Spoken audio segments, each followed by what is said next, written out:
আমি সবাইকে এই ধরনের একটা উদ্যোগ আপনারা নিয়েছেন এর জন্য হার্দিক অভিনন্দন ও শুভেচ্ছা জানাতে চাই। আপনাদের সত্যিই খুব অপূর্ব। আপনারা কিন্তু একটা দৃষ্টান্ত আপনারা স্থাপন করেছেন। এটা একটা মেসেজ যাবে সারা ত্রিপুরাতে, এটা একটা মেসেজ যাবে।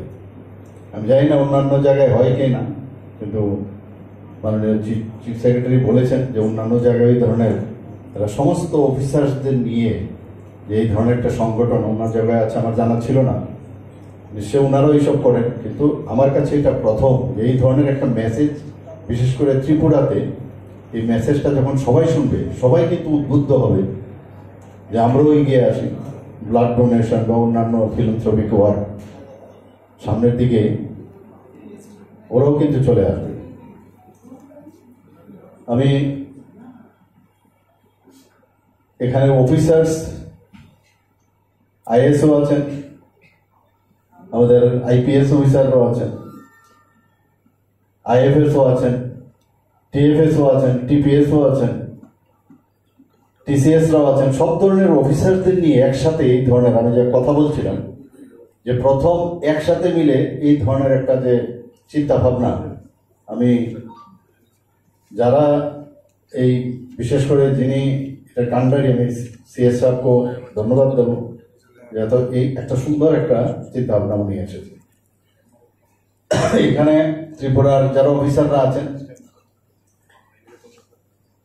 কেউ রাজস্থান থেকে এসছেন, কেউ বিহার থেকে এসছেন, কেউ মহারাষ্ট্রের থেকে এসছেন, বিভিন্ন জায়গার থেকে এখানে অফিসাররা আছেন। আবার অফিসারদের যারা বেস্টার মানে মানে ম্যাডামরা আছেন, তারাও কিন্তু বিভিন্ন জায়গার থেকে এসছেন। তো আমি সব জায়গায় বলি যে রক্তের কোনো ধর্ম নেই। তো এই ধরনের কসমোপলিটন একটা জায়গার মধ্যে বিভিন্ন ধর্মের লোকও এখানে আছেন, হিন্দুও আছেন, খ্রিস্টানও আছেন, মুসলিমও আছেন এখানে আমাদের অফিসারদের মধ্যে। কিন্তু আজকে এখানে কিন্তু মানে আমরা ইউনিটি ডাইভার্সিটির একটা নিদর্শনও কিন্তু আপনারা এখানে রেখেছেন, যে সব ধরনের লোকের একটাই ধর্ম, আমরা সবাই এক, আমরা মানুষ। সেটাও কিন্তু আজকে এখানে প্রতিফলিত হচ্ছে। রক্তের কোনো ধর্ম হয় না, আমরা সবাই জানি। তো খুব ভালো লাগছে যে, এবং এই ধরনের যেটা সে সাহেব বলেছেন যে বিভিন্ন জায়গায় মানে বিল্ডিং, বড় বড় বিল্ডিং হয়েছে। আমি জানি না এই ধরনের ওনার কোনো পরিকল্পনা আছে কিনা, হয়তো ভাই এটা একটু ইঙ্গিত দেওয়ার চেষ্টা করেছেন যে ত্রিপুরাতেও যদি এই ধরনের কিছু করা যায়, আমি জানি না। তো দেখবো আমরা এই ধরনের যদি হয়। তো কিন্তু সেটা মানে অফিসার্স মানে কি, আপনারা পুরো ত্রিপুরার ভবিষ্যৎ। আপনাদের নিচে আরো যারা অফিসে কাজকর্ম করেন সবাইকে আপনাদের যে ডিরেকশন, আমরা যারা জনপ্রতিনিধি, আমরা তো আমাদের মানুষের যে ডিমান্ড সেটা আপনাদের সামনে রাখি, কিন্তু আলটিমেটলি আপনারাই কিন্তু সেটা করেন। এবং এই যে আস্তে আস্তে আস্তে করে, আমি সব জায়গায় বলি যে যেটা দিল্লির থেকে আমাদের কাছে আসে, আমরাও যেটা করি, যদি একটা পুকুরের মধ্যে মাঝখানে যদি একটা ঢিল ছুড়ি, আস্তে আস্তে তার রিপোর্টস কিন্তু একদম পারে যায়। অর্থাৎ আপনাদের যে সুচিন্তা যে বিষয়, সেইগুলো কিন্তু আস্তে আস্তে করে একদম জিপি গ্রাম পঞ্চায়েত পর্যন্ত যায়। তো সেটাকে ধাক্কা লাগে এবং সেখানেই তার কাজটা হয়।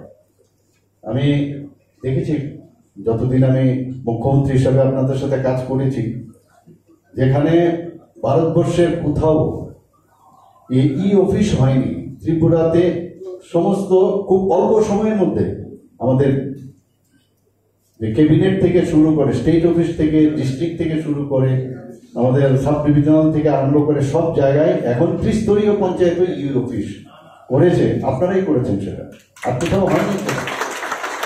আমাদের যখন কাজগুলো উঠে আসে, আমরাও তখন সারা ভারতবর্ষকে, বিশেষ করে মাননীয় প্রধানমন্ত্রীজিকে এইগুলো আমরা সামনে বলতে খুব গর্ববোধ করি যে না, আমরা ত্রিপুরাতে আমরা এই কাজটা করছি।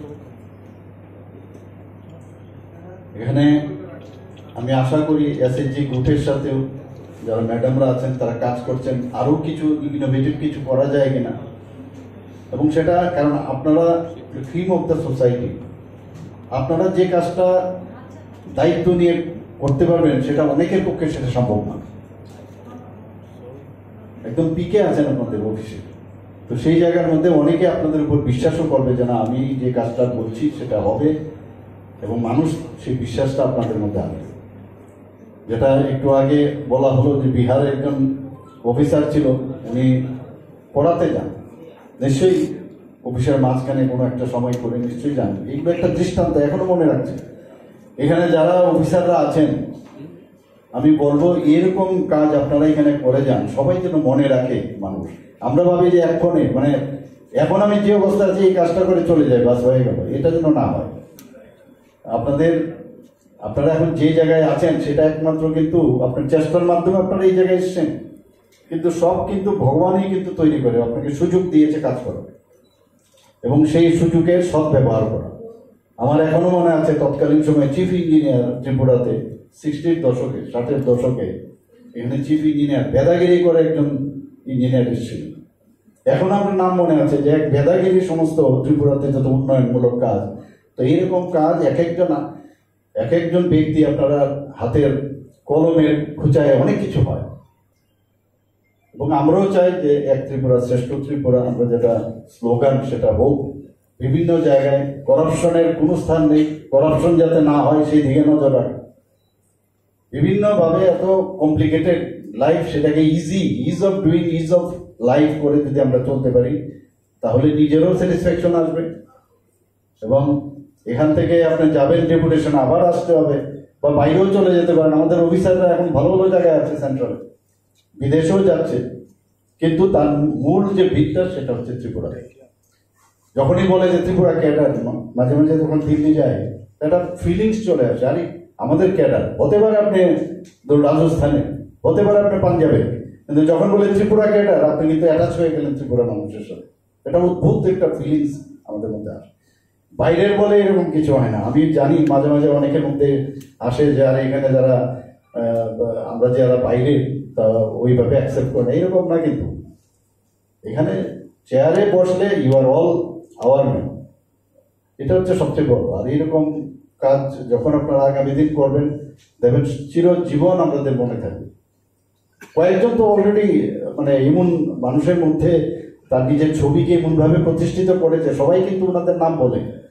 হয়তোবা কেউ মানে একটু অন্য স্টাইলে করে, তাড়াতাড়ি অ্যাট্রাকশন হয়, কিন্তু অনেকে নিস্তব্ধও কিন্তু সেই কাজটা করে, সেটাও কিন্তু কথা। এখানে ব্লাড ডোনেশনের কি কথা বলবো, আপনারা সবাই জানেন blood is very important for us.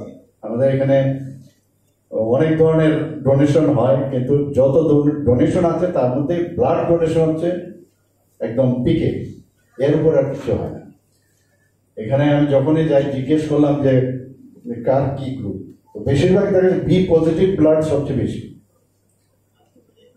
কিন্তু আমরা খুঁজি ও নেগেটিভ ব্লাড আছে কিনা। আছে ব্লাড ব্যাংকে, আপনারা জানেন যে আমাদের 14টার মতো ব্লাড ব্যাংক আছে, 12টা আমাদের সরকারি আর 2টো বেসরকারি, 7টা সেপারেশন সেন্টার আছে। তো সেই জায়গার মধ্যে দাঁড়িয়ে আমরা ব্লাড ব্যাংকে যদি ব্লাড থাকে তাহলে ডাক্তারবাবুদেরও সুবিধা হয়। 8 রকমের ব্লাড গ্রুপ আছে, আমরা ভাবে 4 গ্রুপ, কিন্তু যখনই আপনি 4 গ্রুপের মধ্যে RH নেগেটিভ লাগাবেন তাহলে 8 গ্রুপ হয়ে যায় আমাদের। তো সেখানে নেগেটিভ ব্লাড টোটাল যে আমাদের পপুলেশন তার মধ্যে মাত্র 15%, এবং 1% কত ব্লাড দরকার একটা ব্লাড ব্যাংকে, 1% অফ দ্য পপুলেশন। অর্থাৎ এখানে যদি 40 লাখ পপুলেশন হয়, আমাদের 40,000 মিনিমাম 40,000 ইউনিট আমাদের ব্লাড ব্যাংকে থাকা দরকার। এই যে সমতা, ব্যালেন্সও রাখতে হবে।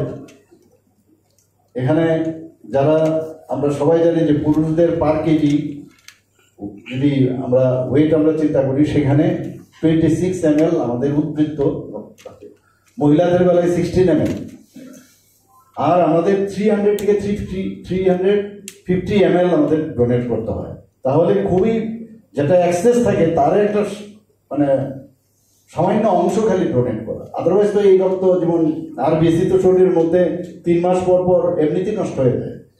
যে আপনারা কিন্তু একটা মেসেজ দিচ্ছেন মানুষকে যে আমরা অফিসাররা, সমস্ত ত্রিপুরার সমস্ত অফিসাররা আজকে ব্লাড ডোনেট করছে, সেটা সমাজের এটা কিন্তু সাংঘাতিক ভালোভাবে মানুষ নেবে। যারা এখনো সবল সুস্থ ভালো দেয় মানে ওদের হেলদি, অনেকে কিন্তু আসে না। নিজের বাড়ির মধ্যেও যদি আমরা দেখি কতজন যায়, তাহলে এত সমস্যা কেন? ব্লাড বারবার এখানে ব্লাড ডোনেশনের ইয়ে করতে হয়, মানুষ ইচ্ছাকৃতভাবে যখন ব্লাড দেবে তাহলে কিন্তু আমাদের যে এই যে গ্যাপটা হয় সমস্যা। আবার বেশি ব্লাড দিলে সমস্যা, কারণ ব্লাডও আবার স্টোর করে রাখা যায় না। আপনি যদি স্টোর রাখেন সেটা আবার নষ্ট, যদি ইউজ না হয় সেটা নষ্ট হয়ে যায়। তো এই যে রক্ত সঞ্চালন যে পরিষদ আছে তারাই এগুলো মনিটর করে, আপনারা সবাই জানেন, আপনারা অফিসাররা আছেন সবাই, নিশ্চয়ই হেলথ ডিপার্টমেন্টও কাজ করেছেন। এই যে ব্যালেন্স করে চলা, জীবনের ক্ষেত্রেও কিন্তু ব্যালেন্স করেই চলা। একটা আমি সবসময় বলি যে জীবন অনেকটা বাইসাইকেল যে চালায়, বাইসাইকেল গাড়ি না, বাইসাইকেল, মানে ব্যালেন্স করে যদি যান তাহলে সাইকেলটা সামনের দিকে যাবে, একটু এদিক সেদিকে হলে কিন্তু পড়ে যাবে। তো জীবনটাও সেইভাবে ব্যালেন্স করে করে সামনের দিকে যদি আমরা এগিয়ে নিয়ে যেতে পারি তাহলে মানে সমাজেরও ভালো হবে, সবার ভালো হবে।